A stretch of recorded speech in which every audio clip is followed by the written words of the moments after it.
Baik, kita mulai. Bismillahirrahmanirrahim. Assalamualaikum warahmatullahi wabarakatuh.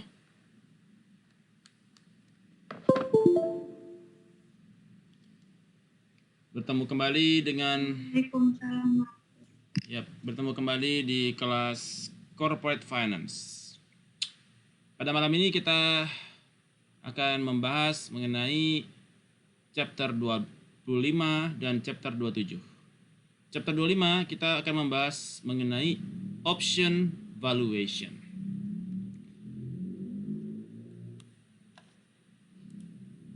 Di dalam option valuation ini cita-cita kita adalah untuk Anda dapat memahami dan menggunakan put and call parity. Kemudian Anda memahami dan bisa menggunakan Black-Scholes option pricing model. Yang ketiga, untuk Anda memahami hubungan antara option, premium, stock price, exercise price, time to expiration, standard deviation, dan risk-free rate. Kaitannya dengan Black-Scholes. Dan Anda memahami bagaimana the option pricing model can be used to evaluate corporate decision. Alright.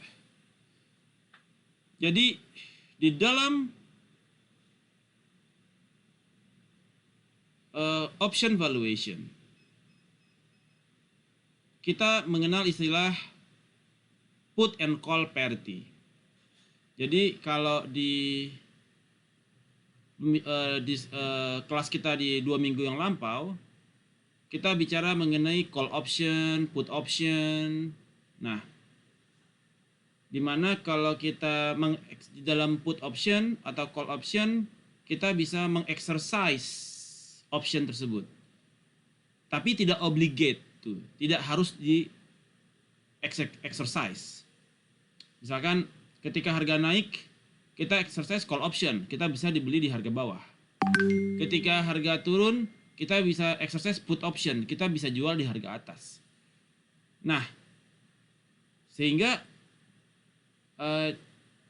di dalam pelaksananya ada yang disebut dengan protective put. Protective put adalah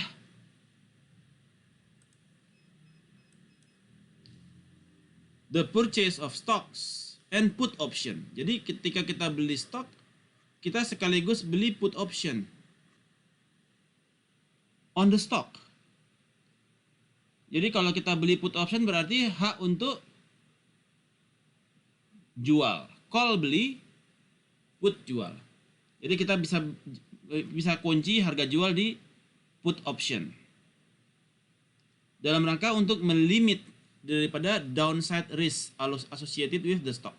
Kalau tiba-tiba harga jatuh, tiba-tiba kayak COVID-19. Ketika COVID itu cuma butuh waktu 5 hari untuk bisa ke bottom. 5 hari dia langsung drop, 5 days dia langsung drop sampai paling bawah. 5 hari berturut-turut drop, market crash. Dan dia baru dapat ke nilai yang sama ini setelah 150 hari. Jadi dalam 5 hari IHSG turun, drop, dan itu baru kembali normal setelah 150 hari. Ya, artinya sekitar 5 bulan. 5 bulan IHSG baru normal lagi. Dalam mencapai titik ke awalnya lagi dalam 5 hari turun ini. So, bayangkan ketika ini terjadi, betapa bergunanya protective put. Begitu market crash, kita bisa sell di atas. Ya. Nah, inilah yang dimaksud dengan pay the put premium to limit the downside risk. Sama juga seperti kita bayar asuransi untuk memprotek terhadap potensial loss. Ya. Nah, kemudian sebagai alternative strategy, Anda juga bisa beli call option, ya, hak untuk beli, and invest the present value of the exercise price in the risk-free asset. Jadi kita bisa hak untuk beli di masa depan, ya. Kita bisa beli call option, hak untuk beli di masa depan. Ketika harganya lagi tinggi, Anda exercise itu call option, sehingga Anda bisa dapat barang dengan harga murah, bisa dapat saham dengan harga murah, ya. If the value of the asset increase, you can buy it using the call option. Yes, begitu kita lihat marketnya dari crash itu naiknya itu 150 hari, kita di sini beli call option.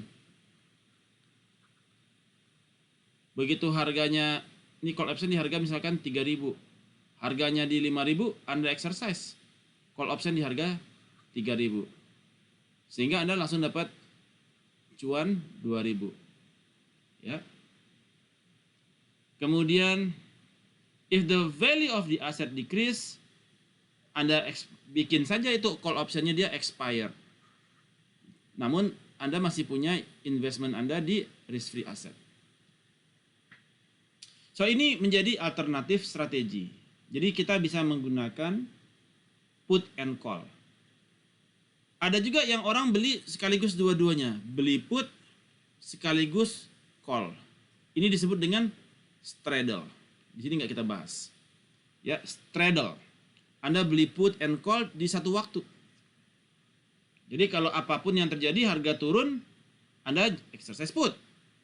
Kalau harga naik, Anda exercise call. Jadi both can do. Itu disebut dengan straddle. Ya. So di dalam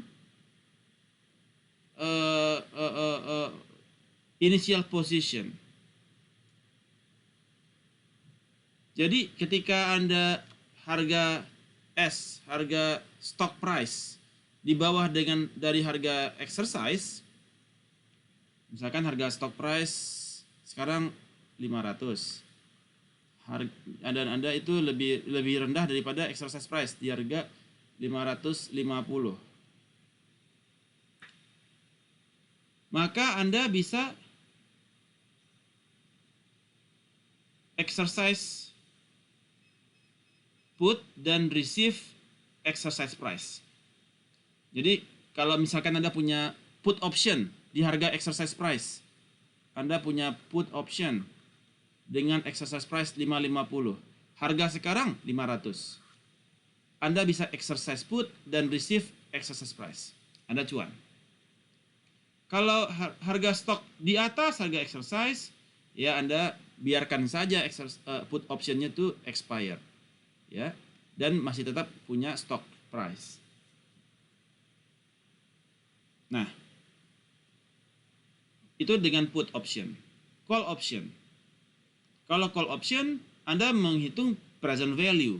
Berapakah nilai present value saat ini? Jika present value-nya itu dari exercise price itu adalah bila nilai stok saat ini lebih kecil daripada nilai exercise price di present value kan,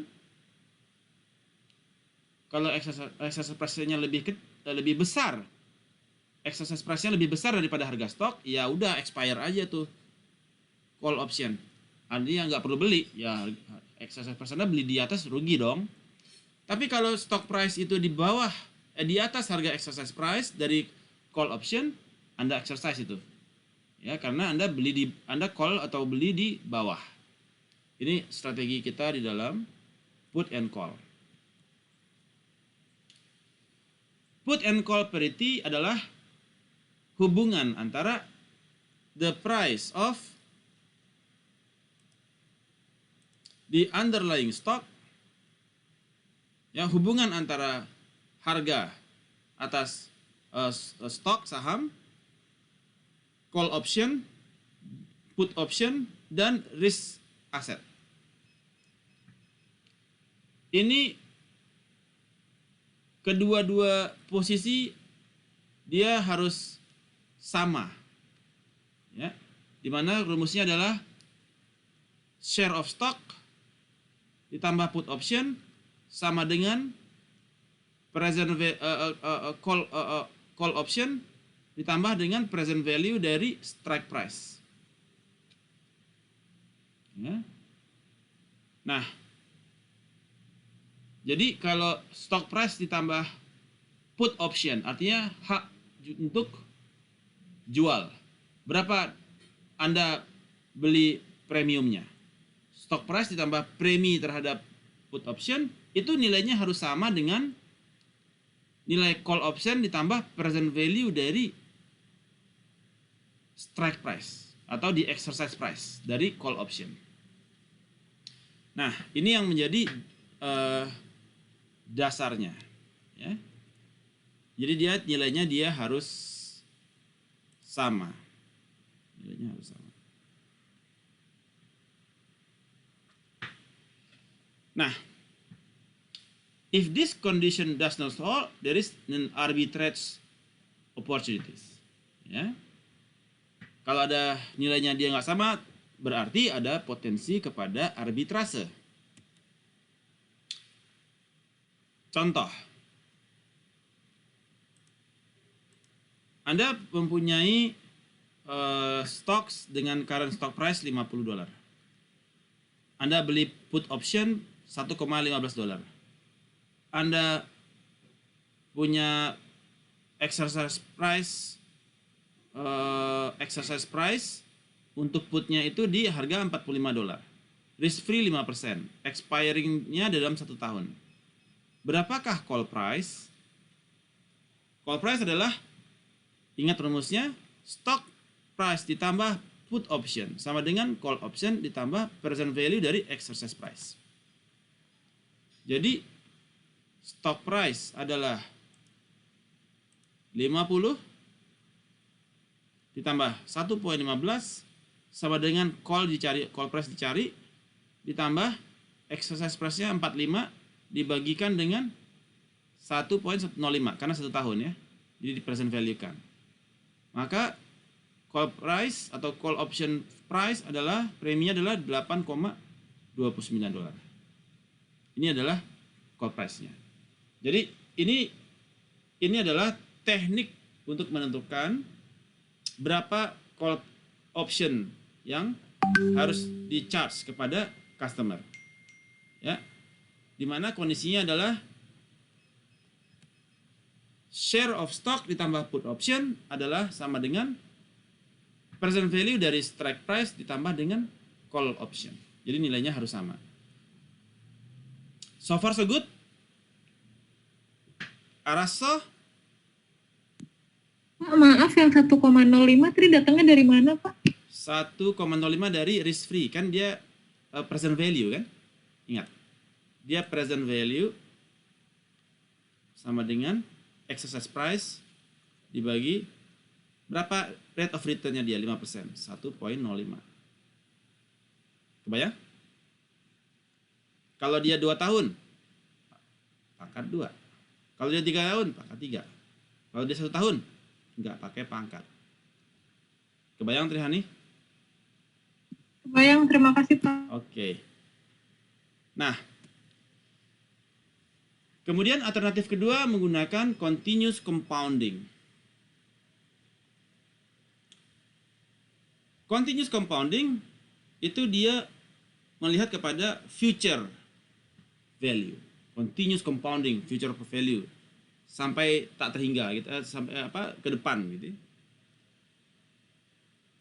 Time value of money equation yang dia memanfaatkan menggunakan time value of money equation with continuous compounding.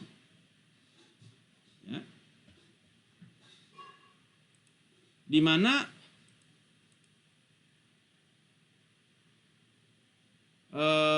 dia menggunakan effective annual rate. Jadi dia menggunakan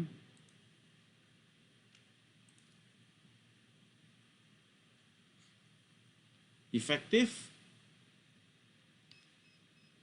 annual interest rate, ya, yang mana nilainya adalah E pangkat Q dikurang 1, di mana Q adalah rate yang di quote atau di quote rate yang di quote oleh untuk optionnya, dan nilai E adalah nilai konstanta dari 2.71828. Ini adalah konstanta nilai E-nya. Ya.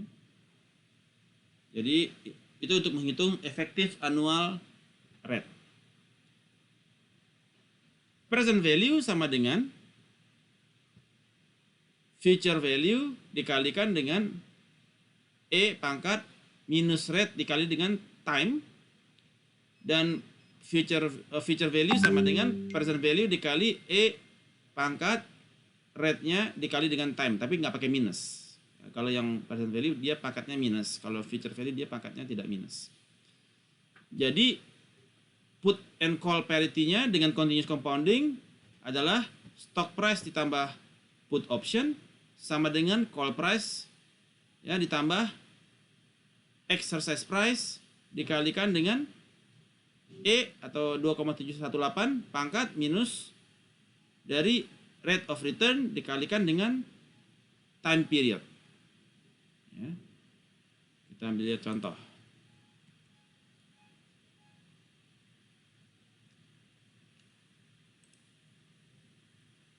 Berapakah present value dari $100 to be received in 3 months? Bila berapakah present value dari $100 yang akan diterima di dalam 3 bulan jika rate of return-nya dia adalah 8% dengan sifat continuous compounding? Maka present value sama dengan future value dikalikan E pangkat minus dari rate of return dikalikan dengan time period. Jadi dia sama dengan $100 dikalikan E pangkat minus 0,08, ya, dikalikan time periodnya in 3 months dari 12 bulan, 3.12, sama dengan present value-nya adalah $100. Berapakah future value dari soal kedua? Berapakah future value dari $500 yang akan diterima di 9 bulan ke depan bila required rate of return-nya adalah 4% dengan continuous compounding? Future value sama dengan 500 dikali X E pangkat rate of return-nya 0,04 dikalikan 9/12. Ingat ini positif. Sama dengan 515.23. Ini adalah future value. Ini adalah present value dari yang 100. Ini adalah future value dari yang 500. Jadi pendekatannya bisa dua. Satu menggunakan continuous compounding. Yang sebelumnya dia menggunakan present value saja. Yang sebelumnya dia menggunakan mana tadi rumusnya? Ya, menggunakan present value. Kalau yang ini adalah menggunakan continuous compounding, menggunakan E pangkat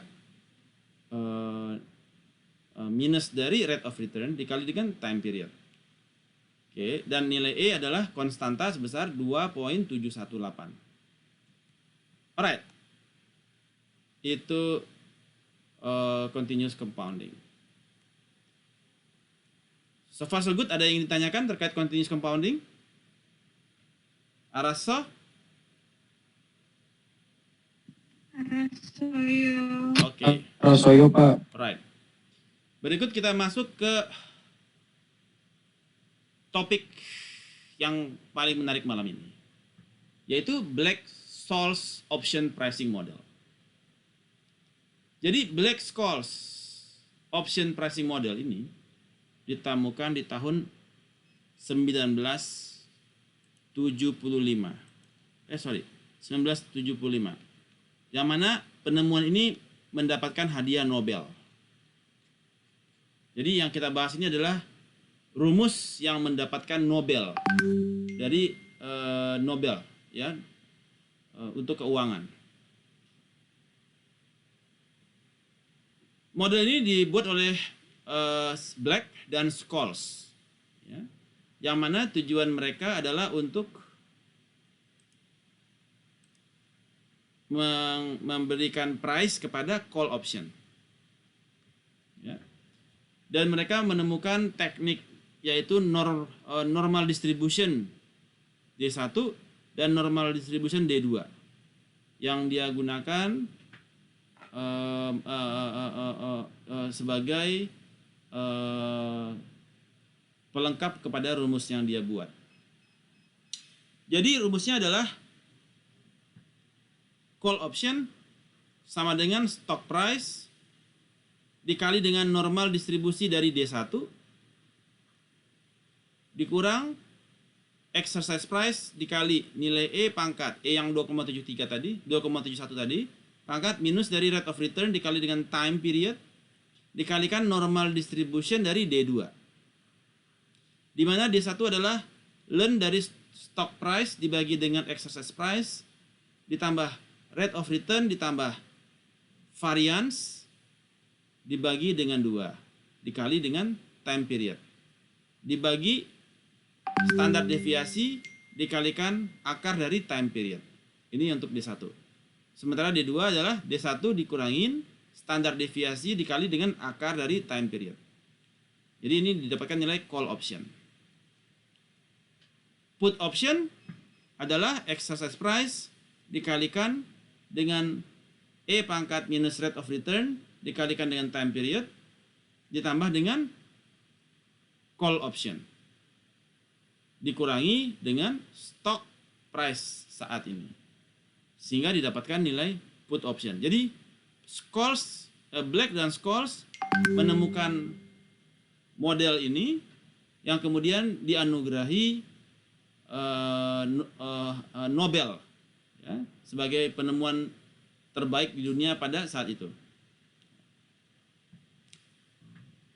Kita contohkan, saya akan contohkan menggunakan Excel-nya saja ya. Sebentar, Excel. Oke. Alright.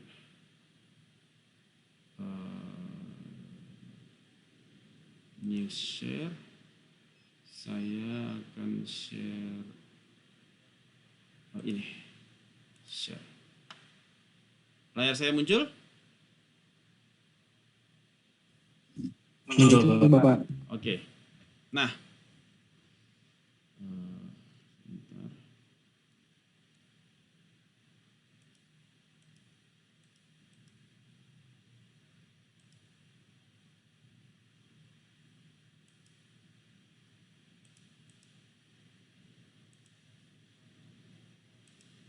Nah, oke. Jadi di dalam Black-Scholes tadi yang sudah saya sampaikan rumusnya adalah ini, stock price dikalikan dengan normal distribusi dikalikan D1 dikurangi exercise price dikalikan E 2,718 pangkat minus rate of return dikali T dikalikan normal distribution dari D2 dan put option price adalah nilai C call option ditambah dengan exercise price dikalikan dengan E yang 2,7 pangkat minus dari rate of return dikalikan dengan T period dikurangin dengan stock price. Kita contoh. Saat ini ada spot price diketahui $410, exercise price $380, volatility atau standar deviasi ya 20% standar deviasinya. Jadi dia 0,2 gitu ya, 20% ya standar deviasinya. Misalkan dia rata-rata 5, maka 5,2 gitu ya, 0,2. Kalau standar deviasinya plus 5,2. Kalau negatif 4,8 karena dikurangi 0,2 sebagai standar deviasi. Maturity dia 6 bulan. Risk free rate 10% rate-nya dia. Maka berapakah nilai D1? Nilai D1 adalah kita untuk menghitung call option maka kita perlu D1 dan D2. D1 sama dengan ln dari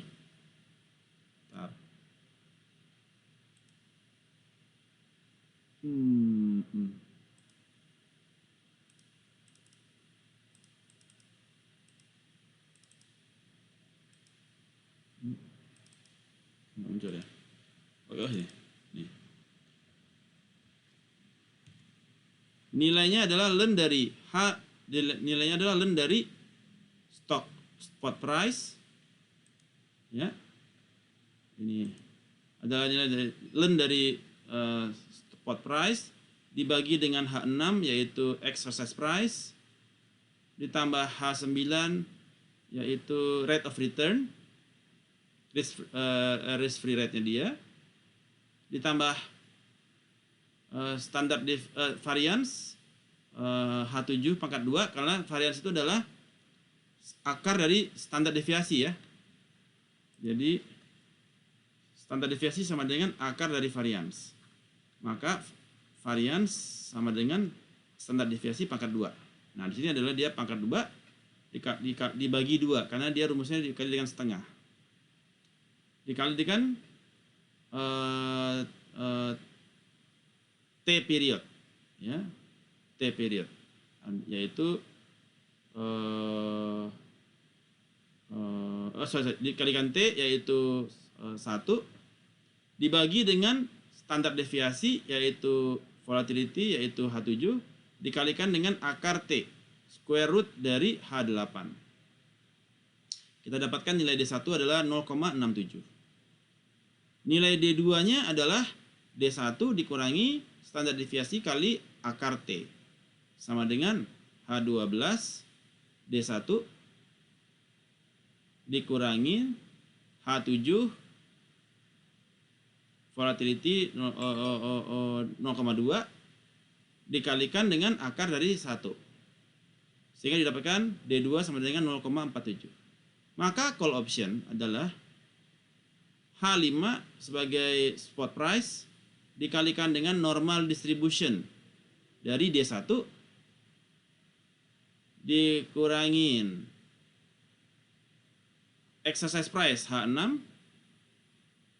dikali eksponensial pangkat rate of return minus H9 10% dikalikan dengan time H8 dikalikan dengan normal distribution dari D2 H13 sama dengan diperoleh 72. Jadi call optionnya dia di $72. Bayar preminya ya, kita istilahkan ini bayar preminya ya, $72. Dan put option adalah call price ya, H14 call price yaitu call option 72 ditambah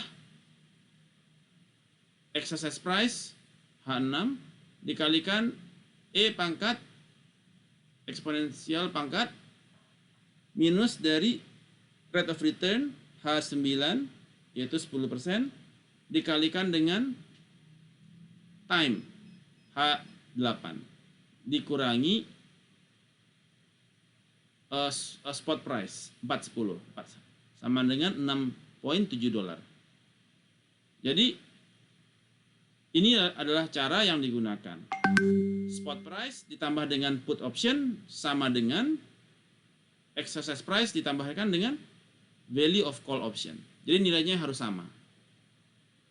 Sehingga ketika kita mau beli call option di harga exercise price di harga 45, kita dikenakan charge 72. 380, exercise price di 380, kita dikenakan charge call option di 72. Ya. Dan put option di 6,7. So far so good. Araso untuk perhitungan Black-Scholes model.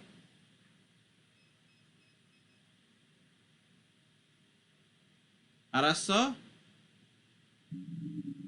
ya Pak. Good. Mantap.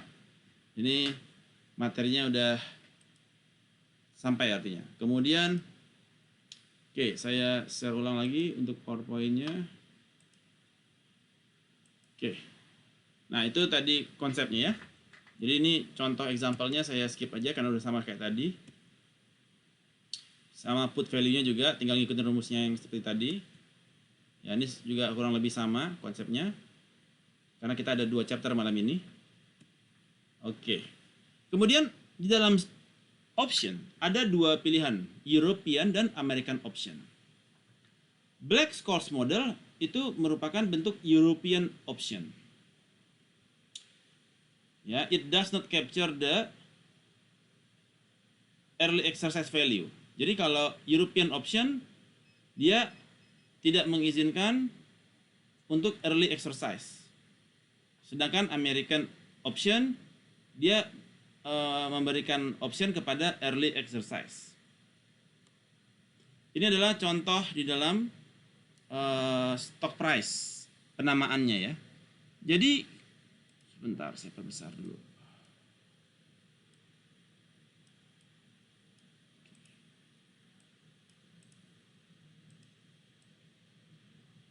Oke. Stock price ya. Ketika kita bicara stock price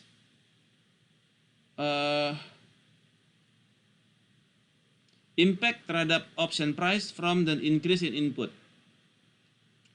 Impact on the option price ketika increase di input. Inputnya di increase, maka call option dia plus, put option dia turun. Di sini disebut dengan delta. Jadi delta itu kaitannya dengan stock price. Ya. Kemudian time to expiration, ini disebut dengan theta. Jadi kalau dalam bahasa Yunani itu ada delta, ada theta, ada lambda gitu ya. Nah, kalau time to expiration istilahnya adalah theta. Jadi kalau ditanya berapa tetanya, itu berarti sebentar. Allah. Jadi kalau kita ditanyakan berapa nilai theta, itu artinya time to expiration. Berapa nilai delta, itu berarti stock price-nya berapa. Kemudian kalau ditanya berapa nilai vega, itu berarti standard deviation. Jadi volatility-nya. Berapa dia punya standard deviation. Kalau ditanyakan berapa row-nya, itu artinya risk free-nya berapa rate-nya. Risk free rate. Nah, ini di dalam perhitungannya biasanya dimunculkan yaitu ini adalah stylenya di American model, price-nya berapa, strike-nya berapa, kemudian di sini ada delta-nya berapa, gamma berapa, theta berapa, vega berapa, rho berapa. Jadi ini ada di sini semua ya untuk nilainya. Ya. Kemudian dari situ baru bisa dihitung berapa option value-nya. Bagaimana kita melakukan valuasi terhadap option. Jadi Black-Scholes model yang tadi saya sampaikan adalah teknik untuk menilai berapakah option valuation. Berapa nilai option yang Anda charge kepada customer. Konsepnya seperti itu tadi. Alright.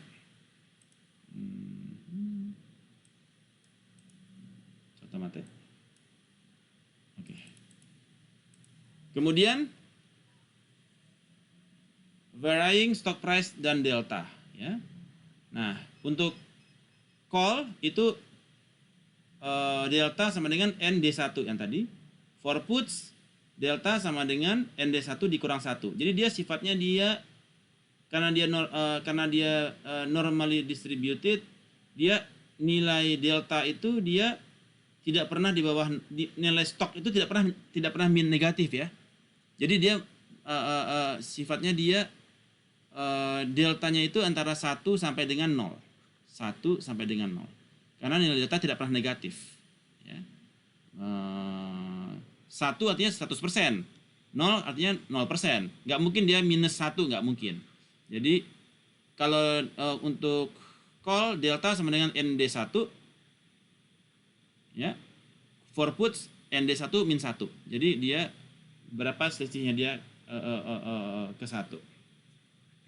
Begitu juga dengan, nah ini di sini kita lihat semakin tinggi harga saham ya, put price-nya semakin turun dan call price-nya semakin naik. Jadi ini kenapa tadi disebutkan deltanya untuk call-nya dia ND1, maka puts-nya dia deltanya adalah ND1 min 1. Karena semakin tinggi harga saham, maka ini adalah call price-nya ND1, put price-nya adalah, call price-nya adalah ND1, put price-nya, sebentar saya coba sendiri. Deltanya adalah ND1 ya, put price-nya adalah ND1 minus 1 ya, karena secara presentasinya dia nggak boleh negatif ya, jadi sampai dengan 1. Kemudian untuk time to expiration, time adalah theta ya. Begitu time to expiration, semakin lama time to expiration, options price ya, valuation untuk options, untuk put dia cenderung mature, cepat mature, tapi untuk call price dia, untuk call dia tetap naik terus. Jadi secara call price, call options untuk premium price-nya itu dia naik terus. Sementara untuk put dia cenderung makin lama dia makin lurus aja gitu ya. Artinya saturated gitu. Tapi kalau call price dia selalu bertambah naik. Jadi once time to maturity reach about 6 months, setelah dia 6 bulan, dia hanya sedikit dia impact-nya kepada fluktuasi harga untuk put price ya. In contrast untuk the call value dia mengalami peningkatan. Kemudian untuk standar deviasi dan vega. Jadi kalau standar deviasi terhadap call price dan put price, standar deviasinya adalah dia the greater the standard deviation, semakin besar standar deviasi, the more the call and the put are worth. Jadi dia artinya dia barengan, nggak ada yang lebih rendah atau lebih tinggi, sama dia. Jadi semakin dia standar deviasinya dia semakin tinggi, maka dia the more the put and call itu worth. Karena option valuation ini dia sensitif kepada standar deviasi. Ingat materi kita chapter 13 ya. Pertemuan kedua chapter 13, standar deviasi sama dengan akar dari variance. Ingat kalau dia standar deviasinya dia begini artinya dia high risk high return. Kalau yang kecil gini dia standar deviasinya kecil ya. Nah, yang standar deviasi kecil tuh kayak yang risk free rate, surat utang negara itu standar deviasi kecil. Tapi kalau yang makin gede dia makin volatile dia. Dan ini berakibat kepada the greater the standard deviation, the more call and put itu semakin worth it. Karena semakin high risk, high return. Standar deviasi ini ibaratnya sama dengan volatility atau risk. Kemudian risk free rate rho ya. Nah, semakin tinggi interest rate ya, the increasing risk free rate has positive impact on call values dan negative impact kepada put values. Semakin tinggi risk free rate surat utang negara, maka itu memiliki positive impact kepada call values. Semakin mahal itu harga call. Tapi dia memiliki negative impact kepada put values. Nah, ini semua merupakan implikasi dari ini semua terbaca oleh Black-Scholes model. Jadi dengan Black-Scholes model ini dengan bentuk persamaan seperti ini dia mengcater kondisi bahwasanya semakin tinggi harga price, maka call price semakin naik, put price semakin turun. Kemudian semakin lama waktu, maka put price dia semakin stagnan, call price tetap menjunjung tinggi. Kemudian secara standar deviasi, semakin tinggi standar deviasi, maka dia semakin terpengaruh.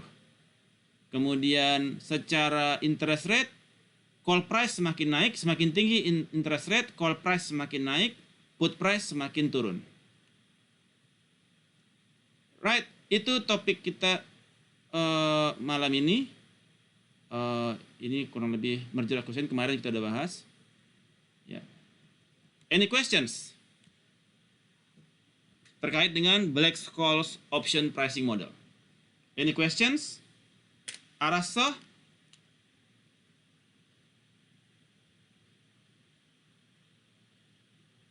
Kapish?